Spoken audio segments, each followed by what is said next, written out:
Hey guys, what's going on? BTG here, and here we are with the premiere episode of, well, I already made a video about this, but this is our Halifax Highlanders GM mode. A few things are different actually. We got some different lineups here, different overalls for all the players. So, you can see here, Park Kim is an 86 overall, Ogilvy's 87, LaFlamme 88, Stevenson 83, and Glatt 84. And then on defense you got the Yakovalena guys, the Twins, they're both 86 overall, same potential top 4.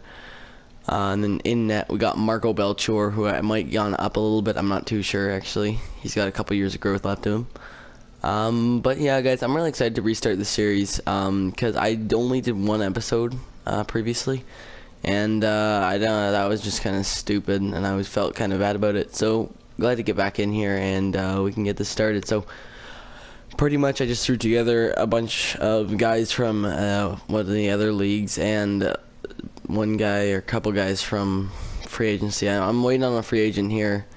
Whoops, I accidentally forgot to do the scouting there, but quickly do the budget here and all that. Just to quickly throw that out there, and boom, there's arena operations all the way up. We replaced the Florida Panthers actually, because I felt that I wanted it to be in the Atlantic Division, because we are actually up there. Halifax is in Nova Scotia, so it's closer to Montreal and Toronto and all them, so I didn't want to just switch it out for like Arizona or something, because it'd be kind of unrealistic. Anyways guys, let's just quickly simulate. So Pronger is only joining on the team because I need to get some cap to move around the rosters. So pretty much that was just so I could send a few guys down, like that maybe. Not Kaliakova because he's one of our only defensemen, something like that.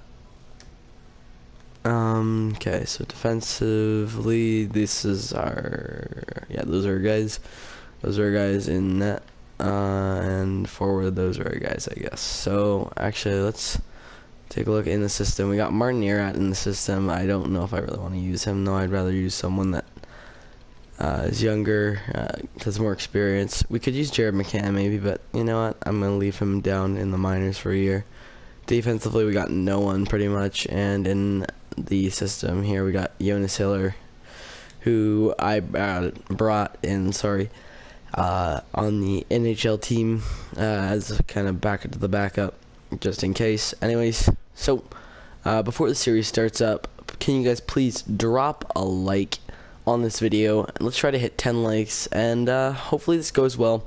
Last one definitely did, and I got quite a bit of support on that one, so hopefully this one gets the same. I haven't been coming out with videos guys, and I'm sorry about that. That's mostly because of the thing that happened with my channel, where they gave me a copyright thing. I forget what it was. Anyways, they took away my monetization. I could not like schedule uploads, and it was just a pain in the rear end, and I just didn't want to deal with it anymore. But hopefully I am back and can stay back. So he has a really good face-off, so I'm going to throw him on the 4th line as the big face-off guy. Spalling can go there, that's fine. Leo Cermak has pretty good offensive awareness, so we'll keep him there. These guys can stay there. Our offense actually is not bad, and I think with a year or two we'll be fine. We do need a centerman because Gord Ogilvy is more of a second liner, even though it says he's a first. I don't really trust him with that role that much. LaFlamme is definitely a first line forward. Look at those stats. Offensively, he's amazing. He needs to grow a little bit on the defensive side of the game. That's okay. But then Park Kim, he's a solid guy. Hopefully he can grow a little bit. Maybe 88 would be perfect. And then we got Doug Glatt, who pretty much he'll be a second liner for his whole career, I'm thinking anyways. No real offensive prowess. He's got a good defensive awareness, got a lot of physical, a lot of certain things. Endurance there on skating is the only category that's above 75. Shooting, his power's all the way up, and his puck skills is awful. And so are his senses generally, except he's really clutch. He's got that 90 poise, so Hopefully that can come up big if we make the playoffs or something like that. And we got John Stevenson here. He's just kind of okay. Hopefully he can grow maybe into 85, 86. That would be very beneficial for our team. So pretty much that's it right now. So I think we can just get into simming, guys. Really, I'm not expecting a lot out of this team. You know what? We could get a defenseman, and I'm thinking that's what I'm going to do. I'm going to look in the free agency. I think Wisniewski's in there, so if he is, I'll pick him up, I guess. It would make sense, I guess, to get a solid D-man. It's only 1 year, and we don't need that much, so $5.5 million for 1 year, that sounds good. And you know what? We'll lock up Jared Cowan here, too, to a 1 year and $3 million deal, just to make sure that we got enough for all that. So let's simulate a head here, pick up those two, and then we'll get going here. So there we go. Advanced day. I'm going a little bit through the preseason here. We're 1-1 so far. 2-1, beat Montreal. Let's just hope Wisniewski signs, because that would really boost our defense. Going from like an 80. Yep, there's Cowan. So that already boosts it. Scout call. So that's our first of the year technically. That'll be 5 weeks in the Oh no, you're kidding me. We didn't get him? Damn it. We could trade maybe like a decent prospect for a defenseman if anyone's on the block, because I wouldn't be too opposed to that, just in case we want to make a run. If not, we could trade him for a pick. It's kind of up in the air.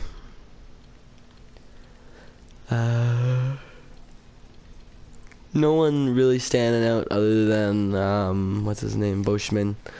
I don't know how good he is though. I'm not thinking he's great. He's 84. He's not terrible. We could pick him up for a relatively low price, and I mean, I'm not opposed to that either. We could maybe trade like McCaution. I don't know.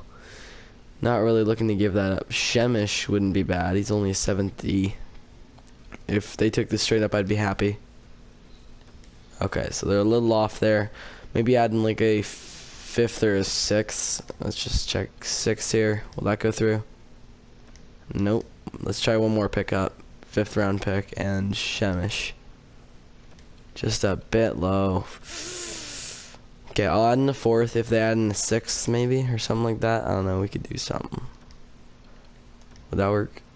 There we go. So a 4th is gone and a Shemish, but we do pick up a more solid top 4D man anyways, but we did get Cowan as well, so that gets rid of the 2 80s on our team, which is really good for us. Offensively, I'm not looking to add much. We have kind of a solid bottom 6 there. So here we go. We can get rid of Ehrhoff and whoever else, I guess. Kolyakovo and Ehrhoff, and then we'll bring up Jared Cowan to the NHL. Ehrhoff and Kolyakovo will be good just to have, I guess. But that looking like it. That looks pretty good, in my opinion. Here we go. So, I'll just... Oh, wait, whoops. Oh, no. Best lines. There we go. And then I just have to quickly do yeah, like that. Okay. So, and I also just want to let you guys know this Klassen guy, I did a GMO with him once, and he got up to 85 from an 81. It's really crazy, but I played him well enough that he boosted, and I mean, his stats are really good. Look at his puck skills, look at his offensive awareness. He's a beast for an 81 overall, and I think he's really good. And I think he's definitely going to benefit that third line in scoring this season. And then Boschman and Cowan really solidify that defensive core. We got 4 left-handed defensemen. 5, sorry, if you include Oleg. So only 1 righty on the team, which is okay. I really don't care. I don't think it matters much either. So, anyways, let's get down into it here. Let's get down to the nitty-gritty.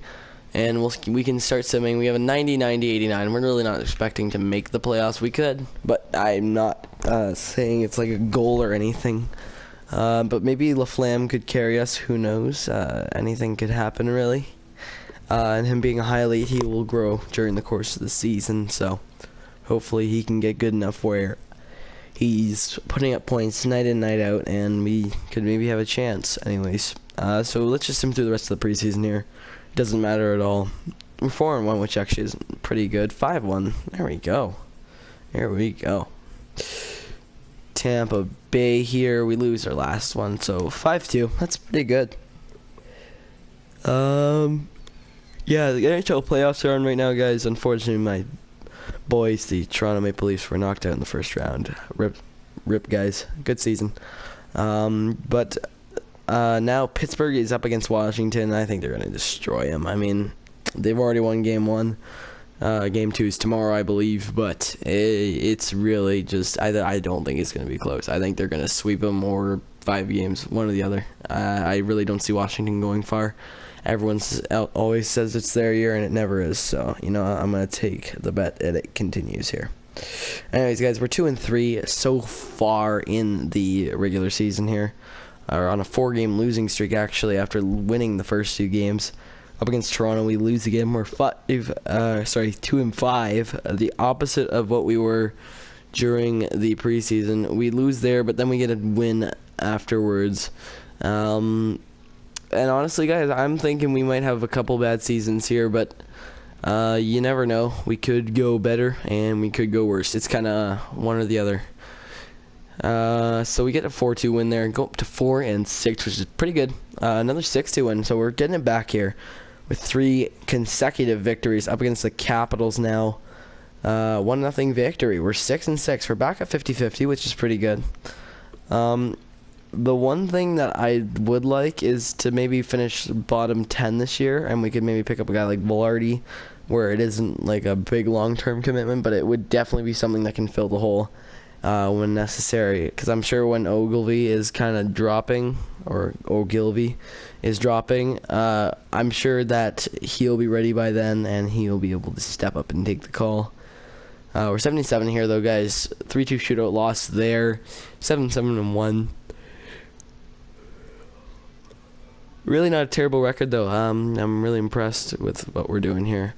Couple losses there, not too shabby, though. I mean, nothing to be too worried about. We really have no pressure on us, and if we do end up start losing, we can definitely trade a couple of the assets we have, like Boschman, for picks and that kind of thing. But otherwise, we're looking okay here. Let's hope we get a W there. We do. Unfortunately, not back-to-backs there. But back-to-backs are never kind of teams in the NHL, are they? Up against Detroit, this is a beatable team here. We've beat them a couple times this season, I believe. And I think we could probably do it again for sure. But we won't know. We'll go into January, and then we'll finish off this episode here, guys. So up against Detroit, we get a shootout loss there, so that's not great. We're kind of falling back down. After going on that big winning streak to get back to 50-50. 4-1 win there. And a back-to-back Boston, Philly. We lose both those games 3-2, unfortunately. Up against Pittsburgh here, that's a pretty good contender team. They beat us 2-0 as expected. Vancouver's one of the other bad teams. Yes, they definitely are. And we get the victory, not video. Also, guys, I was doing the bracket challenge, so I just want to know, how are you guys doing in your brackets? Did you pick right in the first round? I actually did pretty good. I got either 5 or 6, but I got some key ones. I got St. Louis over Minnesota in the exact amount of games. I picked 5. I got New York over Montreal, which was kind of a coin toss. I got Pittsburgh over Columbus. I figured that one was easy. Honestly, Pittsburgh looks unstoppable. And I think they're going to repeat the cup win that they had last season. They're going to be one of the first teams to repeat in a long time. Actually, quickly here, guys, we are playoff hopefuls now. Still want a first-round pick, and I think I can do that before the end of the season. But here we go, guys. Boston 3-1 victory there, which is good. good for morale, I guess. Still 13, 19, 3, so nothing too great. But end of the month here, end of the video. Let's get some wins going. There we go. Wins against some decent teams here. Final game of the video, guys, and I believe we won that one. Yeah, we did. So we're on a 3-game win streak to end off this video. I'm really excited for the series to finally continue. Unfortunately, I might not be able to do it every 2 days, maybe 3. I'm gonna have to see what I can record. But anyways, guys, I really hope you enjoyed this first video of the Goon franchise mode. Hopefully you really enjoyed. As you can see, we're in 7th in the not the conference, the division. Probably the only team that's behind us is, oh, it's Boston. I thought they were a good team, but no, I thought Detroit was behind us for sure. But oh, okay, we're in a 3-way tie, so that makes more sense. So yeah, that's what it's looking like. They played less games, though. I guess that's why they are ahead. But hey, Xavier Laflamme here. Actually, let's just check out the stats, guys, before we end it off here. Look at that. Laflamme, 16 goals and 24 assists in 38 games, 40 points. Wow, that's incredible. Look at his stats, though. I mean, you got to expect that from this guy. He's just such an amazing player. He's got such skill. 5 power play goals. He's got 14 shooting percentage. That's pretty good. Only 1 game-winning goal out of 16. Jeez. And 114 shots there. That's really good to start. Ogilvy's also doing really well. And then Kim is kind of following the footsteps there. I don't know if anyone else has jumped. Definitely not Stevenson, but he's having a good season. See, that's what I'm talking about, class, and he's putting up 20 points on the 3rd line. That's solid. Solid. We can even move him up if, yeah, Glatt is not doing anything. So you might see Doug Glatt move down to the 3rd line here. Kind of where he belongs. Unless his offensive stats grow, I'm really not seeing him moving many places. But he has 105 penalty minutes in 38 games. Jesus, Doug. Take a chill pill, man. Hopefully those are all fights, not mindless penalties. Do we got anyone with no penalties? Nope. The cleanest players are Klassen and Bergenheim. We do have a couple pluses, actually. Our first line are all pluses, which is kind of be expected with the Flam there.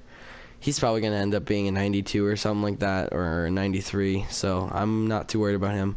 Marco Belcher, hopefully he's been solid. Yes, he has. He's actually up 1 overall. 920 save percentage, 919, close enough. And he's got a point. He's not drafted, obviously, because I put him in the game, but is there anything? Yeah, okay, 2.5 goals against. That's okay. I mean, I'm not too worried about that. It's pretty good considering that the team is just terrible defensively. Oh, gosh. Sorry about that. But the Yakovlena, sorry. They're doing okay. They're 14 and 13 points respectively. The one with 13 has more goals, though. Boscheman proving to be a big asset on the defensive end, only a -4. Second best among defensemen, tied with Jared Cowan, who is one above, actually, not tied. He does not have any points, though, but, you know, hopefully we can get some growth out of him, maybe like 84 or so. I wouldn't be too upset about that. But otherwise, let's check the league. I just want to see if Laflamme's doing well. Okay, so the whole league is having a good year, but Laflamme is really showing up for our team. So he's with all the elite players, pretty much. We got Kucherov, Backstrom, Sagan, Kane, Panarin, Ovechkin, Ben, Stamkos, and then Xavier Laflamme in a league of his own on this team. He's got more points than McDavid. He's better than McDavid, man. He's like the living French-Canadian legend right there. His shooting percentage is actually pretty low compared to some of the other guys up here, like Backstrom, but I'm just sure that's because he doesn't shoot a lot. Jeez, man.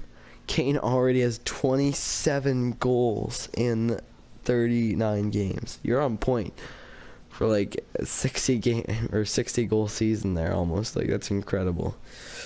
Wow. Okay. Anyways, guys, hopefully you guys do enjoy this video. If you did enjoy the video, please drop that like. Don't forget to subscribe. I'm almost at 100 subs, guys. I will do a hut giveaway when I reach that. So, yeah. I look forward till then. And until then, I'll see you guys next time. Look out for the next video in a few days. I'll see you guys next time. Peace out.